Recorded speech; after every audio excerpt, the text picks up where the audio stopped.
Hello everyone, আবারও চলে আসলাম তোমাদের সাথে একটা নতুন মিনি ভ্লগ নিয়ে। আগের ভিডিওতে তোমরা দেখেইছিলে বান্ধবীর ছিল গায়ে হলুদ। আবারও সন্ধ্যেবেলা রেডি হয়ে নিচ্ছি, কারণ যেতে হবে আজ বান্ধবীর হচ্ছে ক্ষীর খাওয়ানো। আমাদের এদিকে বলা হয় ক্ষীর খাওয়ানো বা বড় থাল, জানি না কোন দিকে কি বলা হয়, তাই তার জন্য ঝটপট রেডি হয়ে নিচ্ছি। আর এদিকে আমি পুরোপুরি রেডি হয়ে গেছি। অবশ্যই তোমরা কমেন্ট করে জানিও যে আমাকে কেমন লাগছে। আর জানাতে এই জন্য বলছি কারণ আমি সেরকমভাবে সাজগোজ করতে পারি না পারি মেকআপ করতে, যেটুকু পারি সেটুকুর মধ্যেই রেডি হয় আর খুব ঝটপট রেডি হয়ে যায়।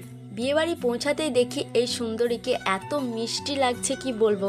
রেডি হয়ে পুরো বসে গেছে থাল খাওয়ার জন্য। আমরাই লেট, তারপর আমরা ওর কাছে যাই, ওকে একটু টিকটিক খাইয়ে ওর সাথে একটু মজা করে চলে গেছিলাম খেতে। আর খাওয়া দাওয়া কমপ্লিট করে আমরা বেরিয়ে পড়ি বাড়ি যাওয়ার জন্য। আর বাড়ি যেতে যেতে আমি রাস্তায় একটা কথাই চিন্তা করছিলাম, আগে যদি কোথাও যাওয়া হতো না, তখন হয় টোটোকে ফোন করতে হতো, নাই দাদাদেরকে দিয়ে আসতে হতো।